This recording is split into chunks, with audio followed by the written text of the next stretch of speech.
El Senado de Paraguay aprobó las enmiendas a la ley de defensa solicitadas por el presidente Horacio Cartes para disponer del ejército en casos de amenazas internas o externas como el terrorismo. El legislativo paraguayo autorizó facultades al Ejecutivo para ordenar acciones militares sin necesidad de declarar un estado de excepción.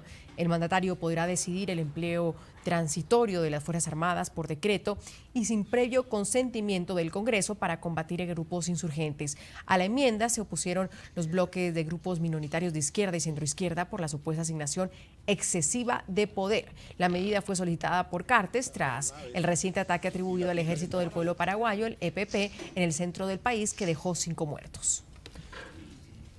Vamos a desarrollar esta noticia NTN 24 con los protagonistas a esta hora. Establecemos contacto directo en Asunción con Francisco de Vargas.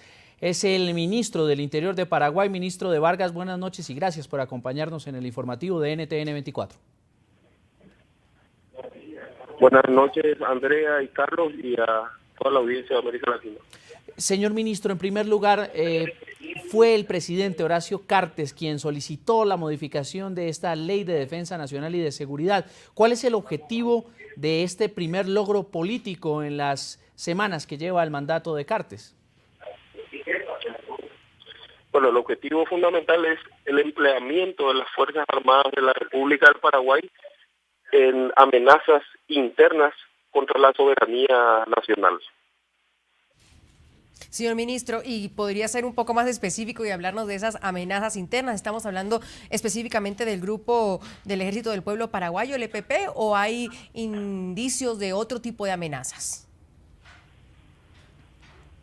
En esta misión específica estamos hablando de una organización criminal y terrorista autodenominada Ejército del Pueblo Paraguayo, que ya desde hace más de una década viene produciendo las muertes de ciudadanos paraguayos trabajadores bajo la supuesta reivindicación de una inequidad social y la lucha de clases.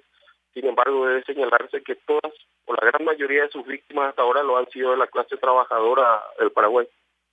En ese sentido, ¿quiere decir que ustedes ya tienen, o el gobierno ya tiene claros dónde están los jefes de esta organización armada? ¿Sabe dónde atacar ya con esta normatividad en la mano?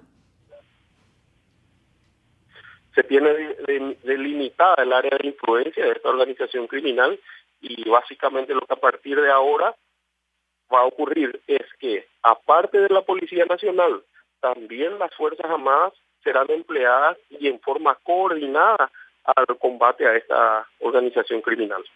Señor ministro, ¿qué opina usted de los opositores de la centroizquierda que hablan de un excesivo poder por parte del presidente Cartes que tendría en este caso?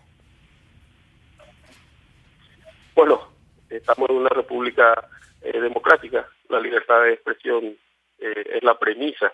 Sin embargo, personalmente creo que esta modificación a la ley lo ha sido en el marco del respeto a los derechos humanos de todos los paraguayos, porque ni siquiera tiene el alcance de lo que tendría un estado de excepción que ya se ha empleado en oportunidades anteriores sin resultados positivos en la República del Paraguay.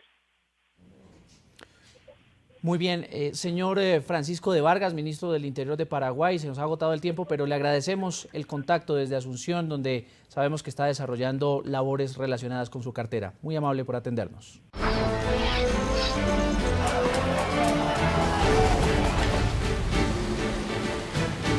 El gobierno de Estados Unidos cede a la presión. La administración Obama ha entregado 3 documentos sobre su esquema de seguimiento a las comunicaciones revelado por las filtraciones y la responsabilidad nuclear en sus comunicaciones. Contratista de la Ciudad Álvarez. Las elecciones presidenciales de Venezuela, donde resultó electo el mandatario de este país, Nicolás Maduro, ya que la organización no tuvo una presencia en este país.